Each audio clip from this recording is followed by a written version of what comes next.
Olá, pessoal! Sejam bem-vindos a mais uma aula do nosso curso de Química Inorgânica. E nesse vídeo nós vamos dar continuidade na discussão sobre teoria do campo cristalino. O foco da aula de hoje é trabalhar as questões energéticas relacionadas ao desdobramento do campo, devido à presença dos ligantes, e algumas evidências de que isso não é apenas uma invenção teórica, de que de fato isso existe. Bom, hoje eu vou continuar com a minha canequinha do Mickey,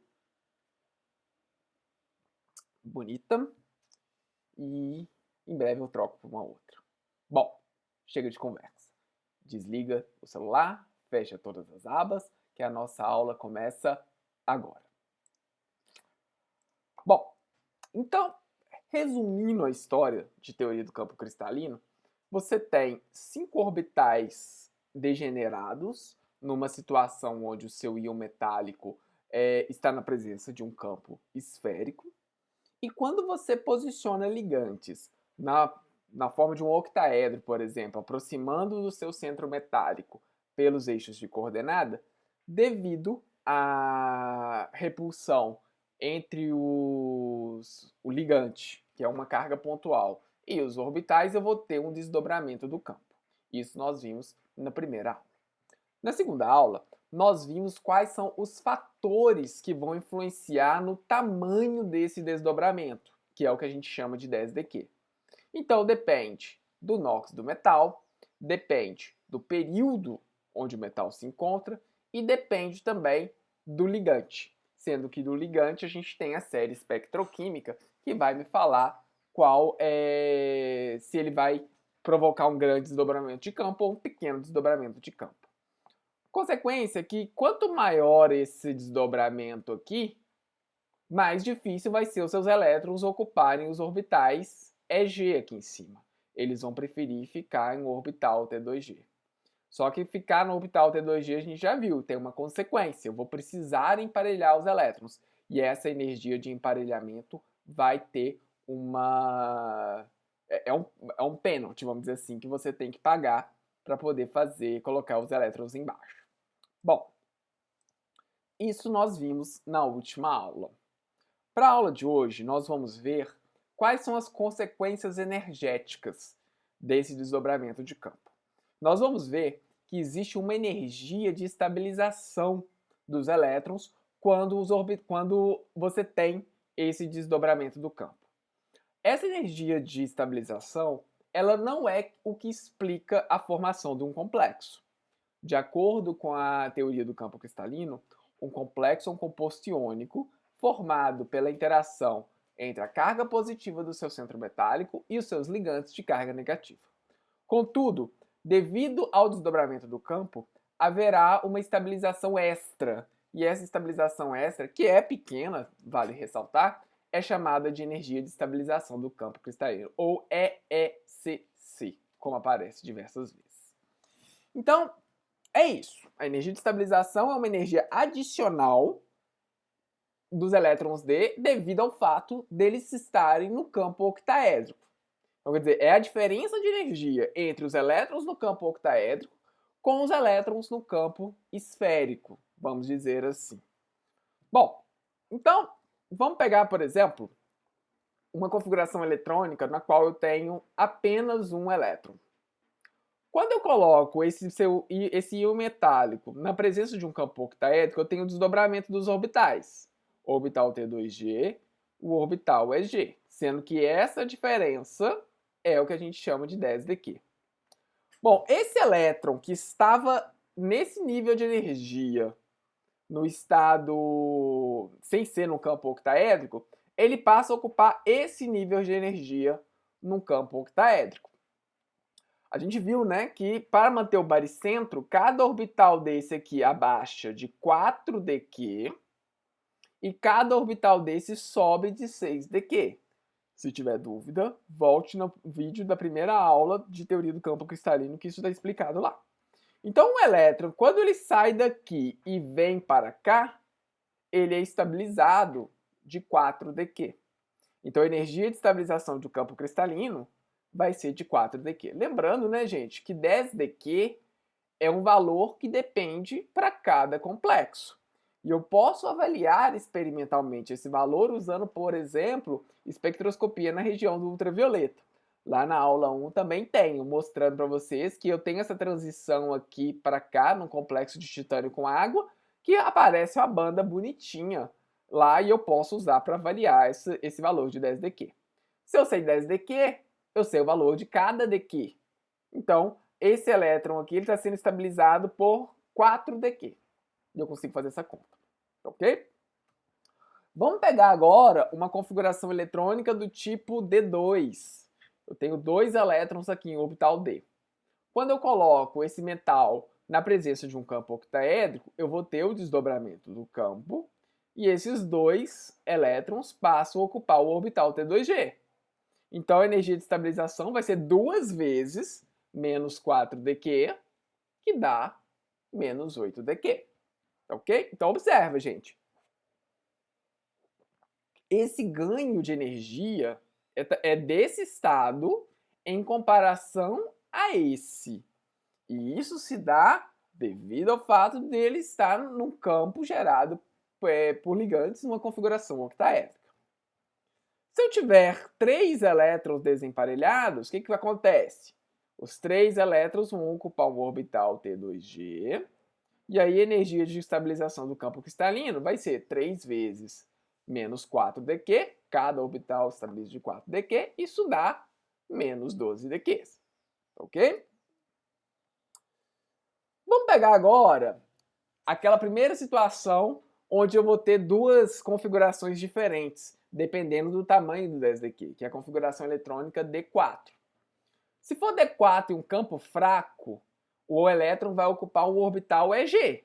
Quer dizer, 10 dQ é pequeno, então vai ficar 1, 2, 3, o próximo elétron vem para cá. Então, nesse caso, a energia de estabilização do campo cristalino vai ser 3 vezes o menos 4 dQ, mais 6 dQ relativo a esse elétron. Então, o saldo final vai ser de menos 6 dQ. Ok?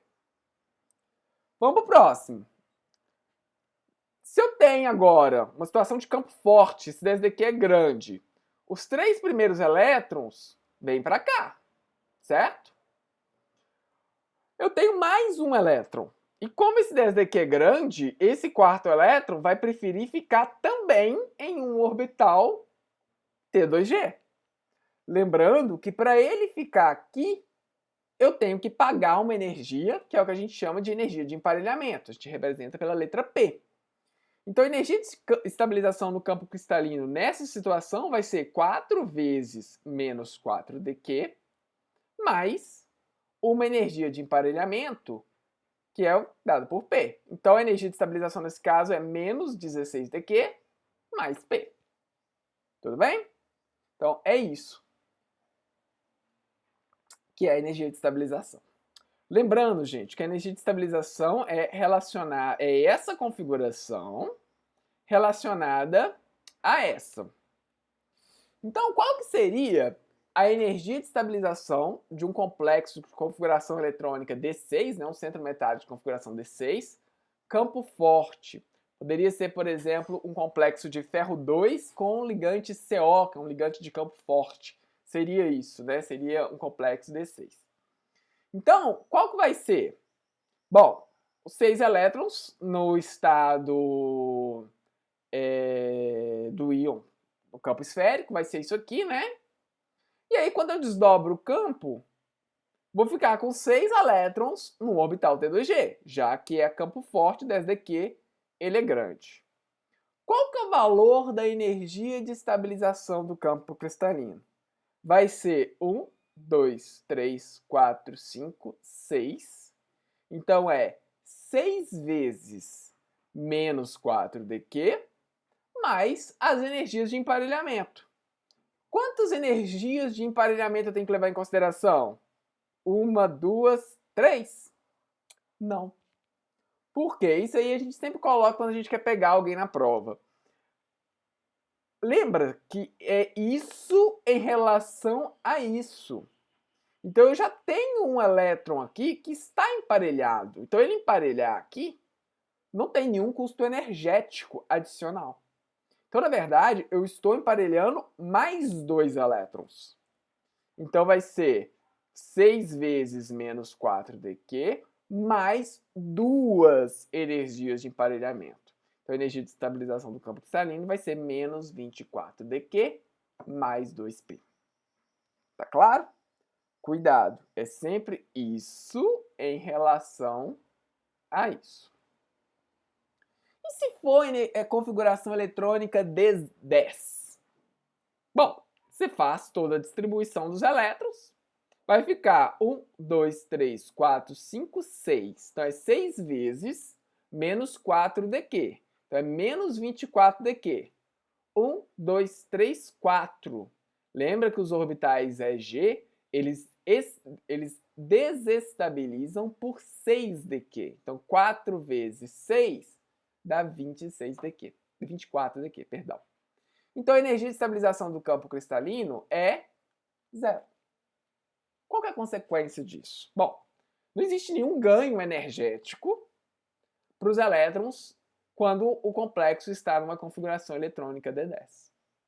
Isso explica porque muitos complexos de zinco, por exemplo, não assumem uma geometria octaédrica.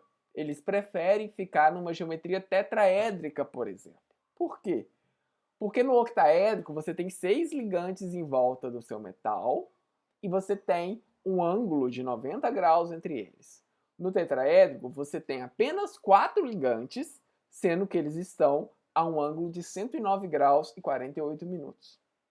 A repulsão entre os ligantes é menor numa configuração tetraédrica. Como não há nenhum ganho energético do ponto de vista eletrônico, a configuração D10 permite uma geometria do tipo tetraédrica em muitas situações.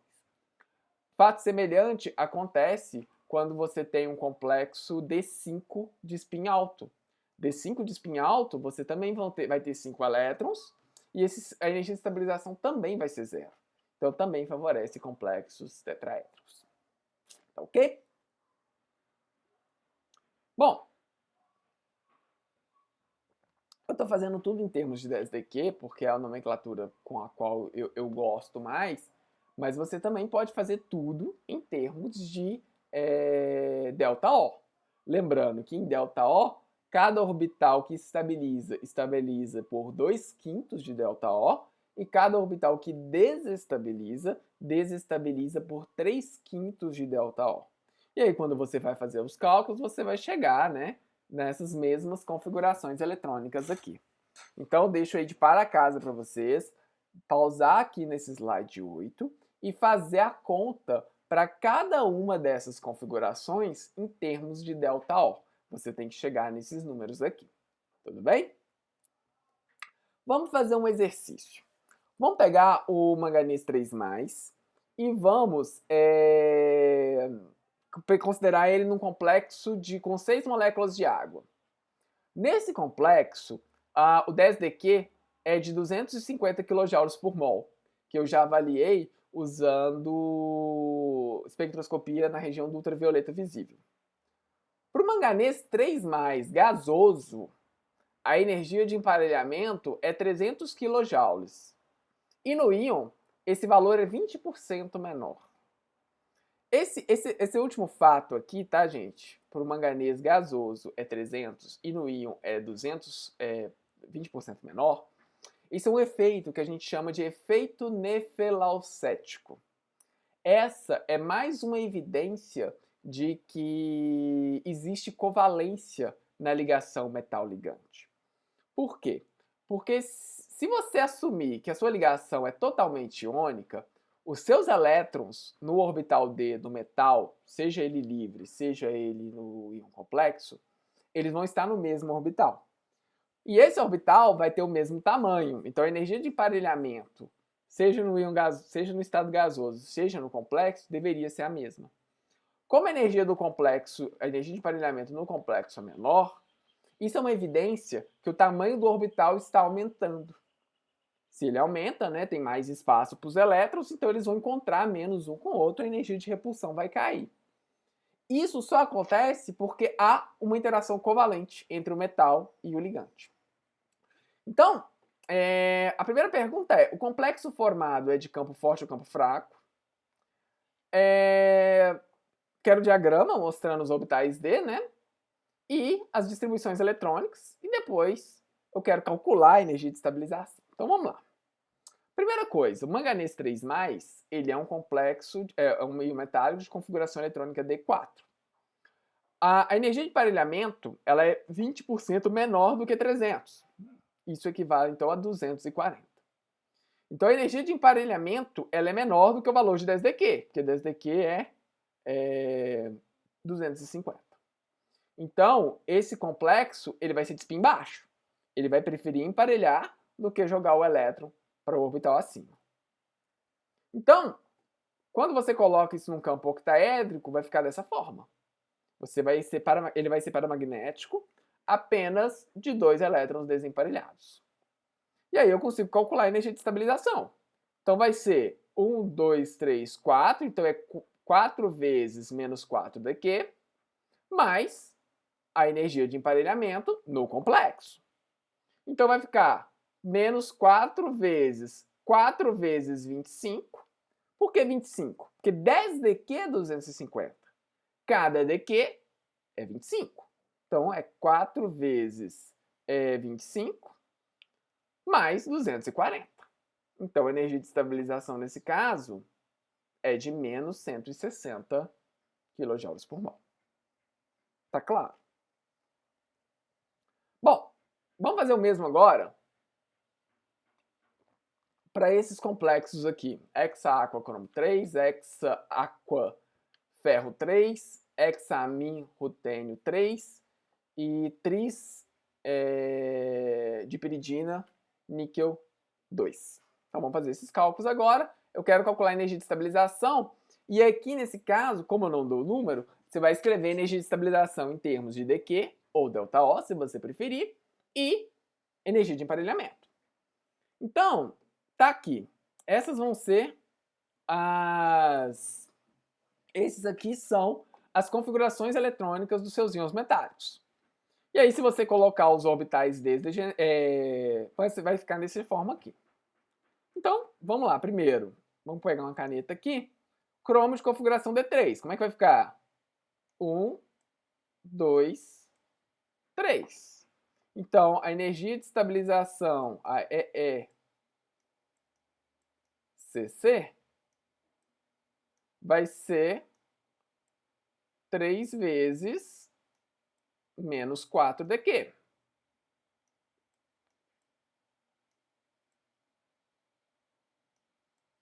Então, ela é de menos 12dQ. Isso aqui é pro de cromo. Vamos para o próximo agora, o de ferro. Ferro D5. E aqui ele dá a informação de que ele é paramagnético de 5 elétrons. Então, vai ser assim, né? Paramagnético de 5 elétrons. Deixa eu apagar aqui.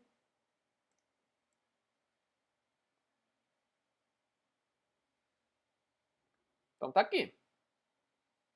Qual que é a energia de estabilização que eu vou ter, então? Vai ser igual 3 vezes menos 4dQ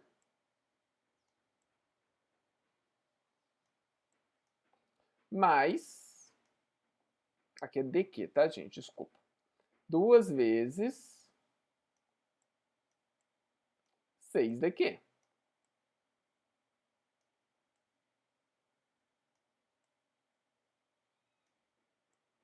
Então, isso aqui dá 0. Então, não existe ganho energético em termos de estabilização de campo cristalino. Complexo de rutênio, ele vai ser D5, certo? Só que aqui ele fala que ele é paramagnético numa extensão de 1 elétron. Então, isso, na verdade, o que ele está falando é que ele vai ser de spin baixo. Então, vai ser 1, 2, 3, 4, 5. Certo? Então, a energia de estabilização vai ser 5 vezes menos 4dq mais as energias de emparelhamento. Aqui é D, tá, gente? Não é 40, não. Mais energia de emparelhamento. D5 não tem nenhum elétron desemparelhado, certo? Então, quando eu venho aqui e coloco nessa configuração eletrônica, eu estou emparelhando 2 elétrons. Então, mais 2p. Então, vai ser menos 20 dq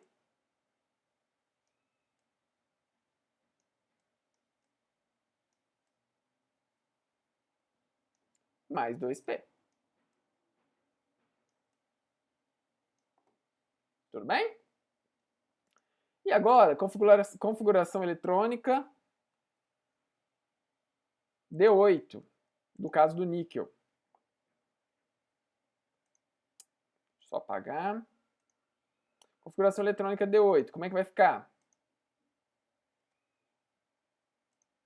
Vai ficar 1, 2, 3. Configuração D8, gente, é uma daquelas situações onde não importa se é complexo de campo, se é campo forte ou se é campo fraco. No final da história, o resultado é o mesmo. O que vai mudar é se você vai preencher aqui primeiro ou embaixo primeiro. Mas no final da história é a mesma coisa.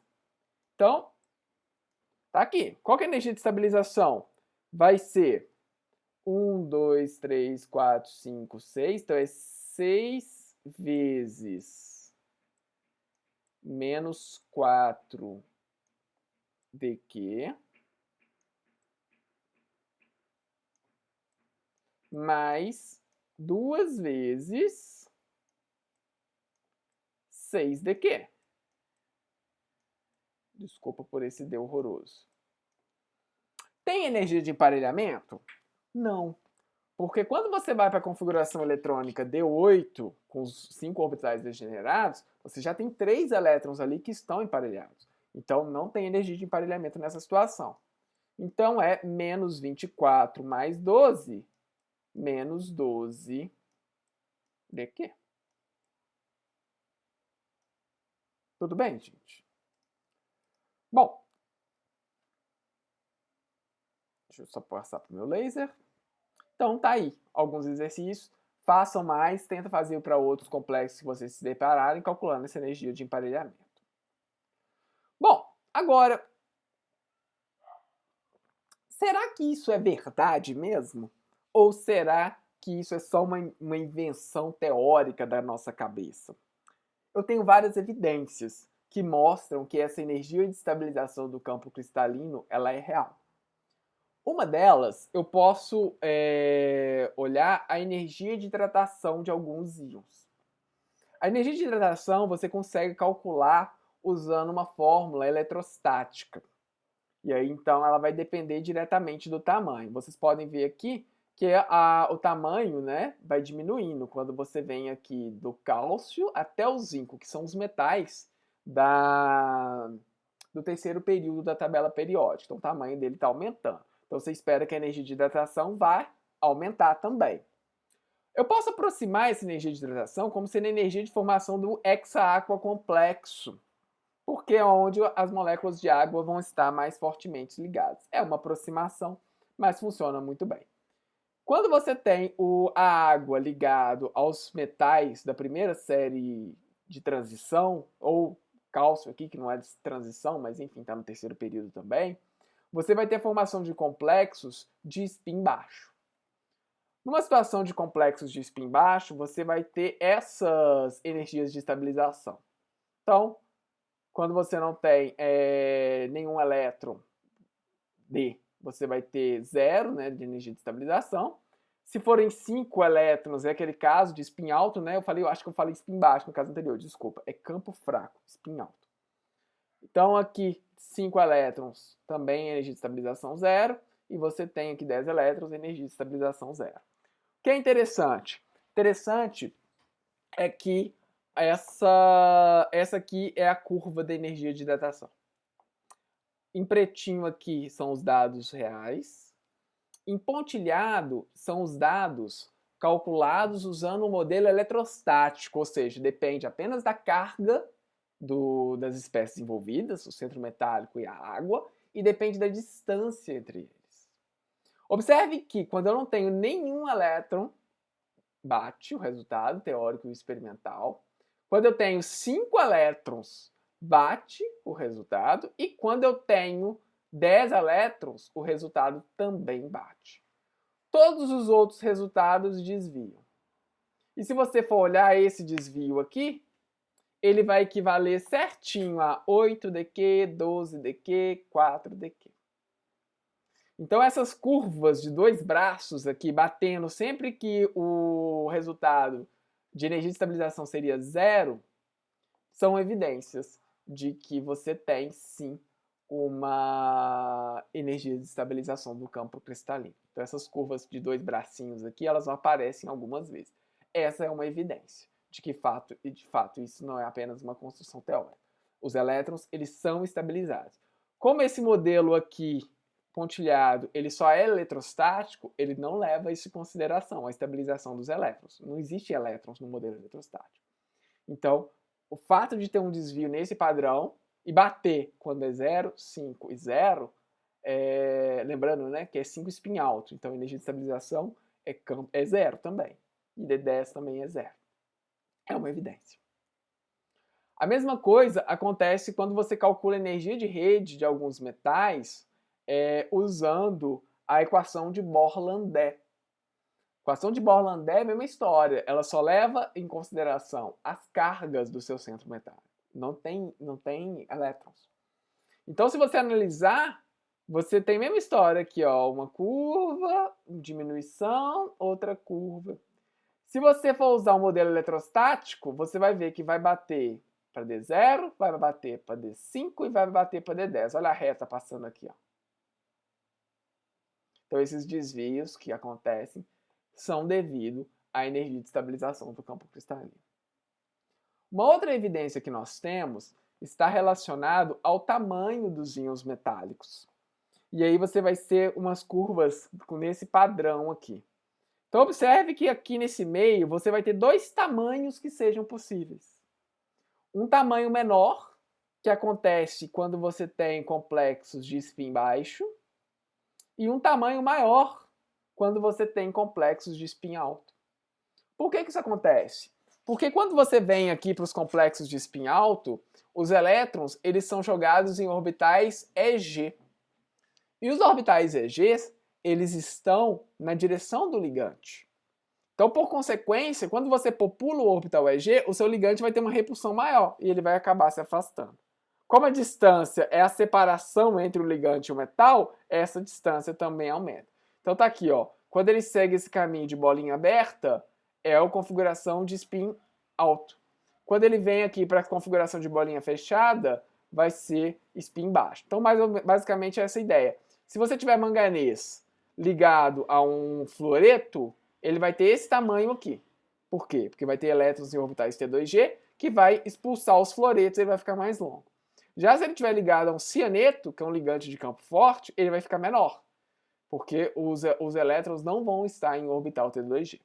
Ok? Bom, gente, espero ter conseguido convencê-los de que a energia de estabilização é um fenômeno real, que ele de fato existe, e como a gente calcula ele. Vocês vão ter vários exemplos onde vocês vão poder realizar esses cálculos e estimar essa energia de estabilização do campo cristalino. Espero que vocês façam, porque é só assim que vocês vão conseguir entender exatamente, aprender como é que fazer esse problema. E qualquer coisa eu vou estar à disposição para tirar dúvidas. No mais, espero que tenham gostado. Se tiver gostado, dá um tchauzinho para a tela. Muito obrigado pela atenção de vocês e em breve eu volto com mais um vídeo sobre TCC. Obrigado, gente. Um abraço. Tchau.